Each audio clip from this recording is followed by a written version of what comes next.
Bismillahirrahmanirrahim. Alhamdulillahi Rabbil Alamin. Wassalatu wassalamu ala ashrafil anbiya'i wal mursalin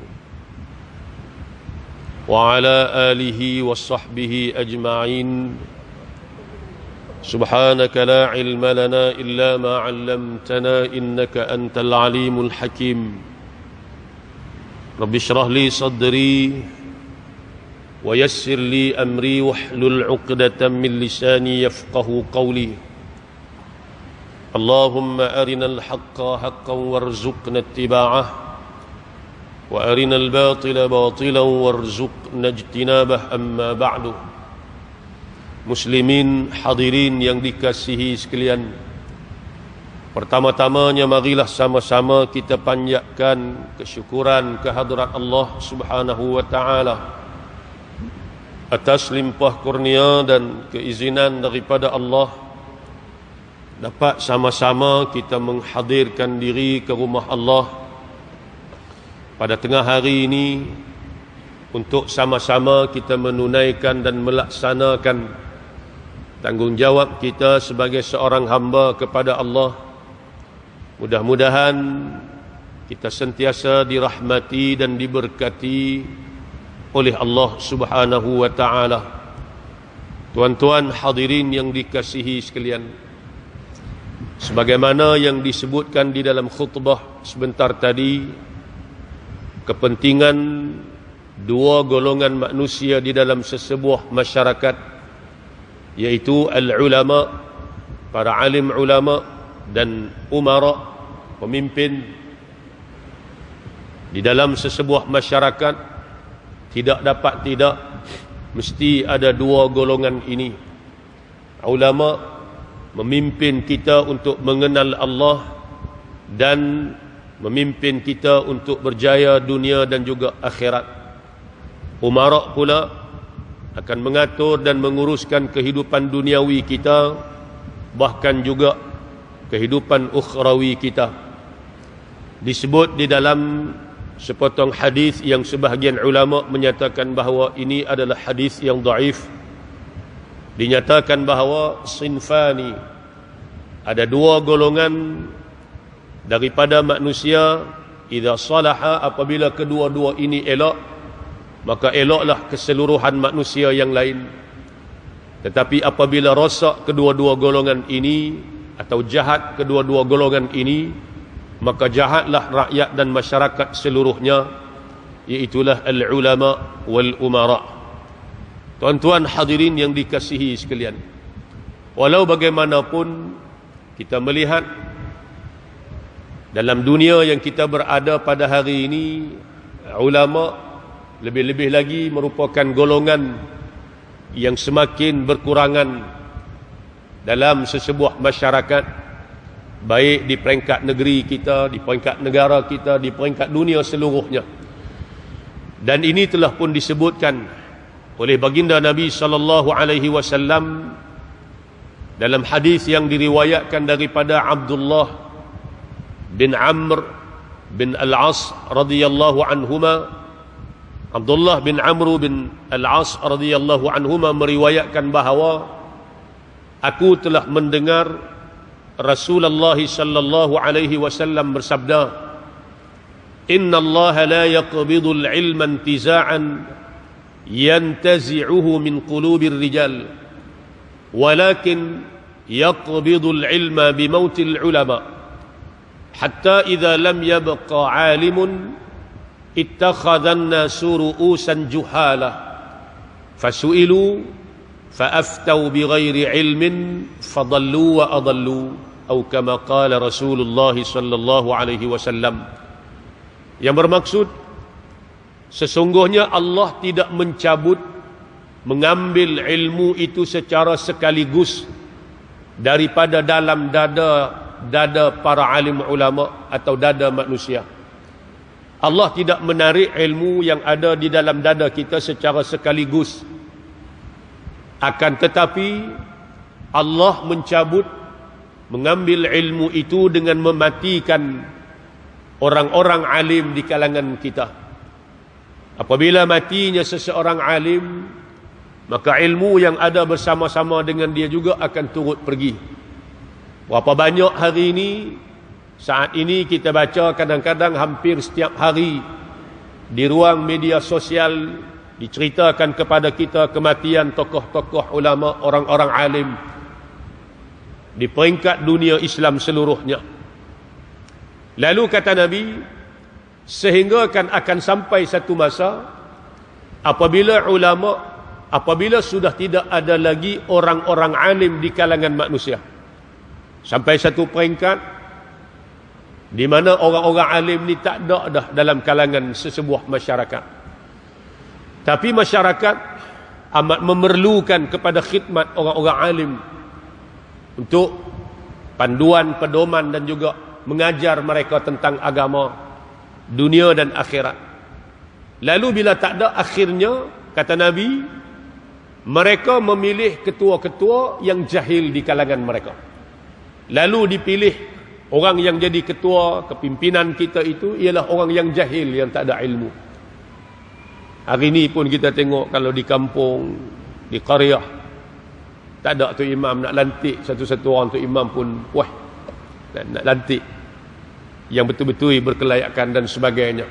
Maknanya benda ni berlaku realiti dalam masyarakat kita. Kita menghadapi dan kita melalui zaman ni, sehingga kan akhirnya akan sampai satu ketika tidak ada lagi orang yang boleh atau orang yang alim untuk menjadi ketua. Maka oleh kerana keperluan masyarakat, dilantik jugalah ketua mereka itu di kalangan orang-orang yang jahil. Lalu kata Nabi, fasu'ilu, bila ada masalah, bila ada kemusykilan, pitanya kepada ketua yang dilantik tadi, yang jahil tadi ni. Maka fa'aftau bighairi ilmin, lalu dia pun memberi fatwa, mengeluarkan hukum dengan kejahilannya ataupun dengan tanpa ilmu. Fadallu, sesatlah dia, wa adallu, dan dia juga menyesatkan akan orang lain. Ini realiti yang kita saat ini sedang menuju ke arah itu di akhir zaman. Sebab tu tuan-tuan, kita melihat bagaimana zaman kita dulu, orang tua dulu, suasana pondok dalam masyarakat kita boleh dikatakan Kedah di antara pusat pengajian pondok yang begitu subur, dengan kewujudan pondok-pondok pengajian yang diurus tadbir oleh tuk-tuk guru yang benar-benar berkelayakan 30-40 tahun mengaji, sampai ke luar negeri balik mai asaskan pondok, buka pondok, didik anak-anak murid masuk mengaji, kadang berpuluh tahun baru habis, walaupun tak ada sijil sebagaimana yang kita ada pada hari ini, tapi ilmu mereka Masya Allah mampu mendidik, mentarbiah masyarakat. Hari ini kita tengok pondok-pondok pun bila mati tok guru, pondok-pondok pun tak apa lama pun mati dengan kematian dan kewafatan tuan-tuan guru yang mengasaskannya. Yang tinggal pun tak banyak dah. Jadi nilai ilmu tadi ni semakin berkurangan. Sebagaimana hak kita duduk mengaji hari ini takkan sama dengan cara pengajian ulama-ulama dulu.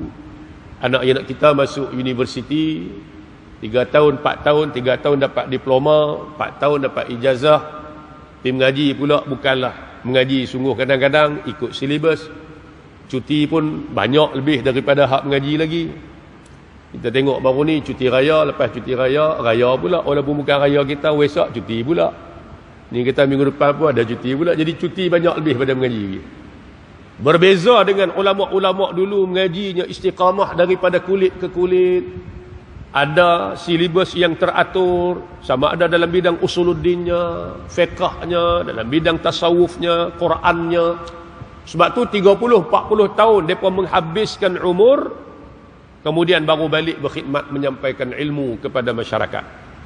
Hari ini realiti yang kita tengok, kadang-kadang anak-anak kita boleh ceramah sekali dua, terus orang panggil ustaz. Kadang-kadang belum ada persiapan yang secukupnya untuk berdepan di hadapan masyarakat kerana ilmu yang belum mencukupi. Itu realitinya. Itu realiti yang kita kena hadapi pada saat ini. Sebab itulah tuan-tuan, apabila kita masih lagi dikelilingi oleh kalangan orang-orang alim di kalangan kita, Tak kiralah di peringkat negeri kita, di peringkat negara, di peringkat dunia. Maka ambillah kesempatan ini untuk sama-sama kita duduk dengan mereka dan kita ambil ilmu-ilmu daripada dada-dada mereka. Ada pun kita tengok sudah berumur, sudah berusia. Bila mati mereka, takkan mungkin ada orang yang dapat menggantikan seumpama mana mereka. Kalau ada pun takkan sama 100% sebagaimana hak dah mati dah. Takkan samanya. Ikhlasnya mereka dengan ilmu, amanahnya mereka dengan ilmu. Kadang-kadang tidak mengharapkan ganjaran wang ringgit dan sebagainya. Mengajak dulu-dulu di pondok, mana ada orang bagi duit. Macam dunia hari ni, macam keadaan sekarang ni. Kadang-kadang ceramah setengah jam pun orang bayar sampai ribu-ribu. Kadang-kadang minta pula bayar ribu-ribu dan sebagainya. Sebab tu kadang-kadang menyebabkan impak ataupun kesan daripada apa yang disampaikan kepada masyarakat tadi ni tak seperti mana tutup guru dulu-dulu yang ikhlas menyampaikan ilmu. Tengok bagaimana keadaan realitinya. Kadang-kadang kita duk tengok pasal apa banyak dah, kuliah banyak dah, ceramah, tapi kadang-kadang masyarakat masih lagi dalam keadaan seperti macam tu juga, bahkan kadang-kadang lebih teruk daripada tu.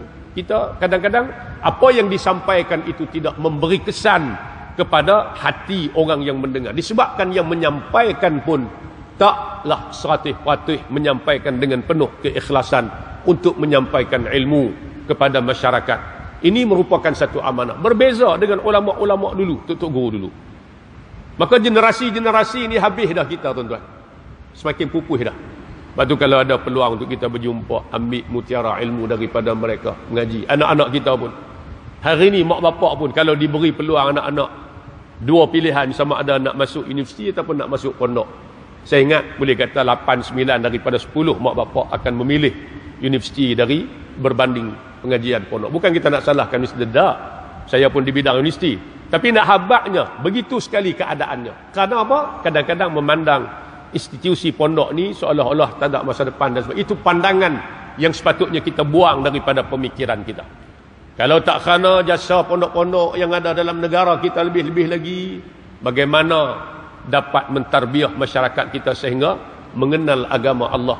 Hasil daripada jasa-jasa tok-tok guru dululah, mengajaknya, kemudian menulis, mengarang kitabnya. Hari ini kita masih lagi duk baca, duk mengaji kitab-kitab hasil karangan daripada tok-tok guru lama dulu ni. Sama ada nak perbetui akidah kita, nak perbetui ibadat kita, nak perbetui tasawuf hati kita, Quran kita dan sebagainya. Hasil daripada peninggalan dan juga jasa yang ditinggalkan oleh generasi-generasi yang terdahulu. Sebab itulah hari ini kalau kita mengaji tinggi teramana pun, boleh sampai ke peringkat yang tertinggi pun, jangan kita pandang sebelah mata kepada ulama-ulama terdahulu. Ni kadang-kadang anak-anak muda kita hari ini bila dia lebih sikit, dia mula duk tikai ulama-ulama dulu. Tak padan. Ilmu yang kita ada walaupun tinggi, setinggi mana pun sijil yang kita miliki, nak banding dengan ilmu mereka, hujung kuku mereka pun tak ada. Amanahnya mereka dengan ilmu, ikhlasnya mereka dengan ilmu, takkan dapat kita tandingi. Sebab tu besar jasa mereka kepada masyarakat. Tuan-tuan hadirin yang dikasihi sekalian, inilah realiti yang berlaku. Sebab itulah disuruh kepada kita, Nabi SAW sebut kepada kita, idza marartum bi riyadil jannati farta'u, bila kamu melalui kawasan kebun-kebun syurga. Bila kita melalui kawasan kebun-kebun syurga, riyadul jannah farta'u, maka kata Nabi, singgah, pilah, duduk dalam kebun-kebun syurga, masuk. Lalu sahabat tanya, ya Rasulullah, wa ma riyadul jannah? Apa yang dimaksudkan dengan kebun-kebun syurga itu? Lalu kata Nabi, hilaqudz zikri, halaqah-halaqah zikir. Halaqah-halaqah makna bulatan ataupun perhimpunan yang diadakan di dalamnya zikir. Di antara zikir apa dia? Majlis ilmu. Dan mengaji pula, bagi kita mengaji dalam suasana kita berkitab. Kadang-kadang kita main dengar macam ni sekala tazkirah biasa untuk pulih semangat kita. Tapi untuk kita boleh betul-betul hak mengaji ni kena berkitab. Quran pun sama, lebih-lebih macam tu. Bila main mengaji Quran ni, bawa Quran, baca depan guru. Kalau takat mari tak ada telinga dengar, hak guru baca, kita tak baca, kita takkan boleh Quran. Macam sama juga ilmu-ilmu lain pun. Kalau ada ustaz hak mengajar, buka kitab, kita pun buka kitab sama. Ustaz syarah kita tengok, apa yang kita tak faham kita tanya, apa yang kita dapat kita catat, dhabit. Tengok hasil pengajian ulama-ulama dulu, kitab-kitab mereka penuh dengan dhabit, tulisan-tulisan di tepi-tepi kitab yang disyarahkan oleh tuan-tuan guru yang mereka belajar pada ketika itu. Sebab tu hebat orang dulu. Kita hari ini kadang-kadang mengharapkan telefon, gadget dan mata-mata, akhirnya kita abaikan cara pengajian bagaimana ulama-ulama dulu mengaji. Orang dulu mengaji tak angkat kepala dah. Pasal apa? Duduk tulis, duduk catat, tok guru duduk syarah perang. Kadang-kadang mengaji 1 jam, 2 baris, 3 baris saja. Hak tok guru bagi hak luak-luak nu ditulis. Tengok bagaimana hasil peninggalan kitab-kitab tok guru dulu kan. Kita tengok kadang-kadang dikongsi oleh sahabat kita dalam Facebook dan sebagainya. Cantik, kemas dan didhabit dengan begitu teliti untuk rujukan mereka pada masa hadapan. Jadi tuan-tuan hadirin yang dikasihi, itu realiti yang kita tak boleh lari. Namun walau bagaimanapun, kita kena persiapkan diri kita lah dengan ilmu yang secukupnya. Sebab agama ni tak cukup dengan semangat. Rajin saja. Rajin semayang, rajin puasa, rajin buat baca Quran. Tak cukup dengan rajin. Kalau rajin buat ibadat tanpa ilmu, wa kullu man bighairi ilmin ya'malu a'maluhu mardudatun la tuqbalu. Tiap-tiap orang yang mana tanpa ilmu dia beramal. Semayang dalam keadaan jahil, tak tahu beza mana rukun, mana sunat. Kan? Buat ibadat dalam keadaan jahil, baca Quran pun dalam keadaan jahil, tak tahu, tak beri hak-hak Quran. Maka kata ulama, a'maluhu, amal yang dia buat mardudah. Mardud makna tertolak. La tuqbalu, tidak diterima di sisi Allah Subhanahu wa taala. Kadang-kadang semayang kita pun nak kena cek balik. Semayang kita pun nak kena semak balik. Betul tak betul apa yang aku buat selama ni? Tak cukup dengan rajin, dengan semangat saja. Setengah orang kadang-kadang Allah beri hidayah, dia semangat sungguh buat ibadat, tapi dia tak mengaji. Sebab tu ulama kata ilmu itu sebagai imam, manakala amal itu sebagai makmum.